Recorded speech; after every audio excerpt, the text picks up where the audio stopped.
Turns out I was wrong. I was wrong. I honestly thought a new cycle would have been announced on Thursday, but nothing was. Nothing was for Marvel Champions. Now, they did announce something for Lord of the Rings, and that video should be live by now on my channel because it's a really good cycle of Lord of the Rings. You should definitely take a look at it if you're interested in the game.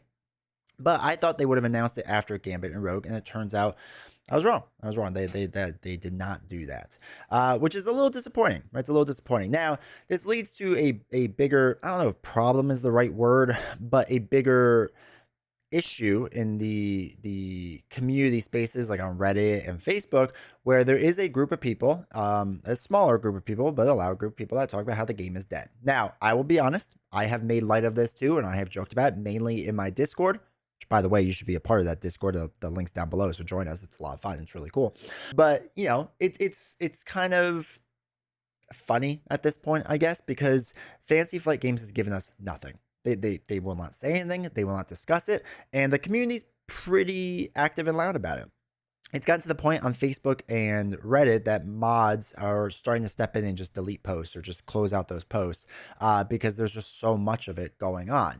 And, mods can do whatever they want. That's totally cool. I'm not going to say they're in the wrong or anything, but Fantasy Flight and or Asmodee is turning a blind eye to it. They don't care about what people have to say, even if it is a small group. And the thing is, what they would have to do wouldn't have to be much. Now, do I think Fantasy Flight Games is like, on its way out or anything, or this is like a total PR nightmare? No, but I do think it leads to bigger problems down the road. And we'll get into that because I do think this matters. This isn't just like a throwaway video or anything like that. I do think this matters because of the direction the gaming industry is going as a whole. Let's first talk about the why, right? Let's talk about why are we talking about this and why are we bringing it up, and then why is this even a discussion? Why is this expectation put there? And the reason being is because Fantasy Flight Games generally has followed a pattern. It's roughly after a cycle ends, there's an announcement around there within 2 months of the last of announcement, about 2 months, I think it was, maybe 3, somewhere in there. Where they would make the announcement for the next thing because the cycle will continue and they keep coming out with games and expansions for us to buy. And we have gone well past that point, right? There's about an extra month now that we've gone past that point, and it's been radio silence. And the thing is, we have grown accustomed to it because that's what Fantasy Flight has done, right? This isn't a thing that the community has said like, hey, we expect you to make an announcement at this time. We expect you to do this. It's never been that. It's what they have done for the past 3 years themselves. So we're just wondering what changed, what's different, what's the news. And the thing is, you wouldn't have to do much, right? You could just come out with a release or a Facebook post or something that says like, hey, we're running a little bit behind because of COVID, and we'll get into that in a second, but we're running a little bit behind and, the new stuff is coming. We can't wait for you to play it. How hard is it to do that? Right? That's what it would take from a marketing standpoint of just to stop all the comments about the game is dead, right? To stop all this talk. But they don't. They don't. And I'm going to guess it's because either they don't care or the upper management won't let them. And I don't know which it is, but either way, it's not great. And one of the things I wanted to point out is that Fantasy Flight will be doing a live stream, right? They're going to be doing a live stream. They're talking about they're doing a gameplay live stream. It's 6 days from now. Join Caleb and Tony as they play a fan pick scenario, and then stick around for a sneak peek at upcoming organized play content. Now, for those that don't really remember, organized play content was stuff they did with local game stores, and that's how you got like a lot of the promos. You might have seen me use them on this channel, but those different like card promos, that's really what comes from organized play. And it's cool to do a sneak peek, and people are kind of speculating that like, oh, they're going to be talking a bit about Marvel Champions here, and maybe they'll finally give us like a little bit of news about Marvel Champions. And that's true. They might, but they might not. And is a little bit of a teaser or a hint at this point really worth it? Like after all this waiting and no silence about it? Like I don't think them just saying like, oh yeah, the next cycle it's gonna be a really, really good X-Men related cycle and that's it, is that gonna quell everything in the community? No, they're still gonna wonder what took so long, what is it? And Fantasy Flight's just gonna kind of just ignore it. They're gonna ignore it. They're gonna ignore the community and ignore all these comments and concerns. Now, I don't want to throw everyone in the community under the bus here. I am almost positive there are people within Fantasy Flight that watch content creator videos, that hang out on the Reddit page, that are in Discords, that are on Facebook pages. Like I know for a fact that there are, and they watch this stuff. And I am not blaming those people. I do think it is a multi-level thing where they have to get permission from probably Asmodee is what I'm going to guess. And Asmodee just goes, meh, don't worry about it. And the reason I bring this up and why I think it's worth talking about is because there are medium-sized companies out there that are truly listening to their fan base and are making them feel included, making them feel a part of it. You'll hear me a lot talk about chip theory games. I love chip theory games. Now, there are things wrong with their games, right? There are things that I don't like mechanically or I think that they've messed up on, but I love that company because of how they conduct themselves, right? When you go to their Discord and you ask honest questions, you get honest feedback. You can have honest conversations with them, be like, oh, it'd be really cool. And they take things under consideration, right? Maybe they won't do all the fan things that like fans really want, but they'll listen. They'll listen to you. They'll take it under consideration.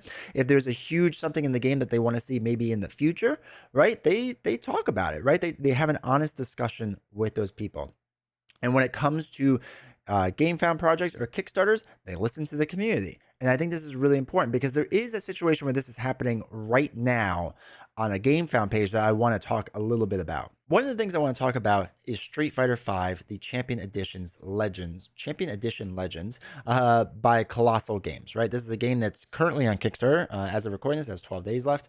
And it's caught my eye because I really like Street Fighter, right? I really like it, and I like this fighting miniature kind of style game. I think it's cool. I don't have like a ton of these, but I think they're pretty cool. But one of the things, and it's kind of hard to see on a screen, but maybe if I zoom in, that scared a lot of people was this logo right here, right? And on the box, and that is Blacklist Games. Now, I won't go into all the issues with Blacklist Games, but I personally had issues with this because I have been burned by Blacklist Games. I have product by them, and I refuse to put it on stream because I don't want to support them, because I think the way that they treat their fan base is absolutely terrible, and I refuse to support that company. So I won't do it. Now, for this game, I was about to back it, and I realized that the name was on it. And a lot of other people did. And in the comments, it was brought up a lot, right? I won't go through. Actually, I think somewhere in here is my comment. I talked about it. And I said, hey, I've been burned by Blacklist Games. What's going on? And to the point that they even did an FAQ about it. And they addressed it, right? They addressed it.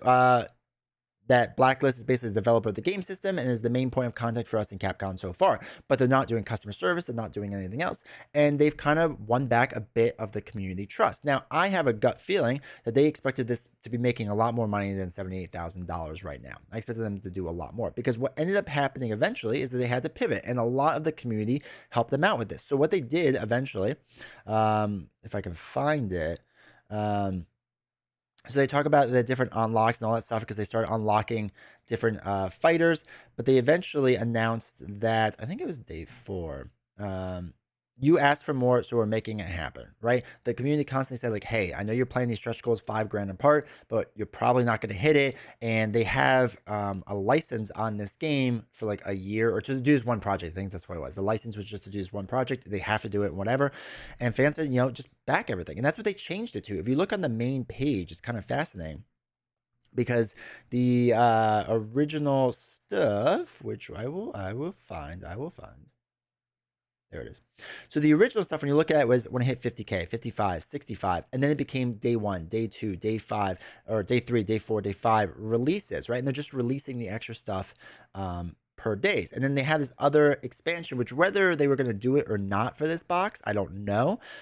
Maybe they were, but they suddenly released this now, and it has a bunch of extra fighters and stuff in it, which I'm going to guess was supposed to be unlocked content, but now they're letting you purchase it for a discounted amount, which to me, this is the right way to handle community response, right? The community wants this to succeed. They want Colossal Games to succeed. They want this IP to succeed. They want everything to succeed about it, but they have worries and concerns. And it wasn't just about Blacklist. It was about, well, if you have one shot at this, is there a bunch of content that's in the works that we're going to miss out on?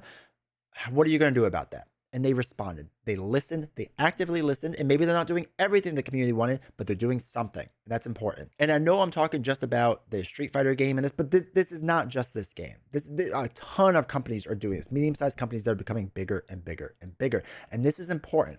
Customer service and listening to your community is an important thing. And even if you, as Fantasy Flight Games, just say, hey, we're a little delayed, most likely the delay that we're all guessing is because of COVID, because they work 2 years in advance. And if you line the timelines up, this cycle is roughly when COVID started happening, or around this time, right? So they're probably production-wise delayed because of COVID, which is fine, right? Take all the time you need to make the game correct.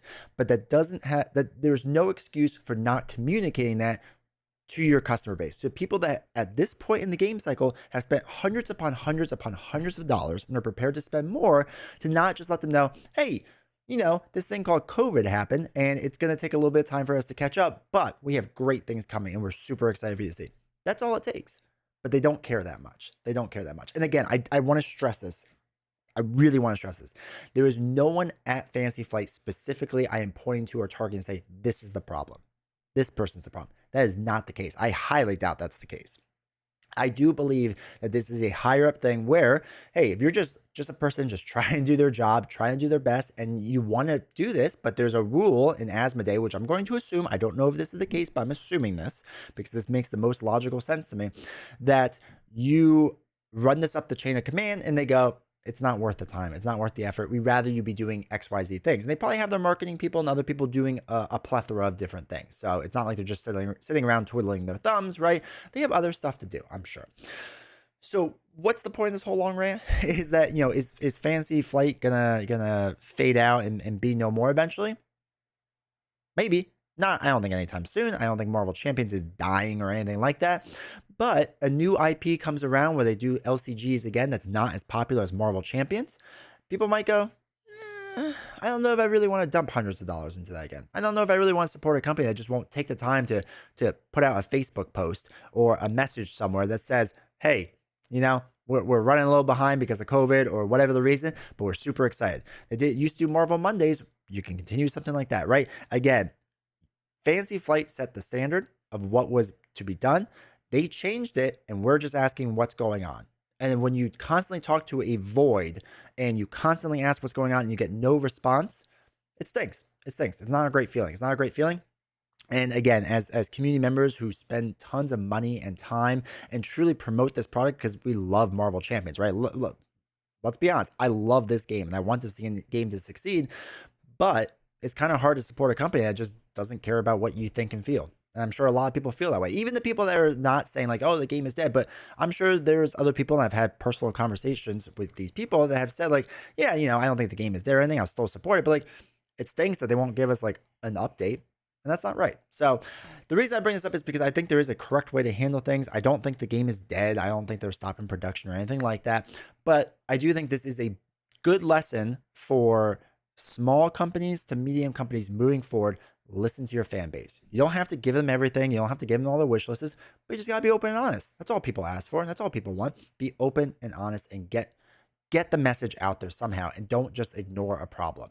That's all. So that's the whole point of this video. I know this was a bit different. I know this is usually the Reddit reply Friday, but since this stuff is usually taking over Reddit most of the time on Friday because there's never a news announcement on Thursday, I figured we'd just address it as a whole and just talk a bit about it. So if you like this video, give it a thumbs up. I appreciate it. Or maybe if you don't like this video, still give it a thumbs up because you like the message to it or something. I don't know.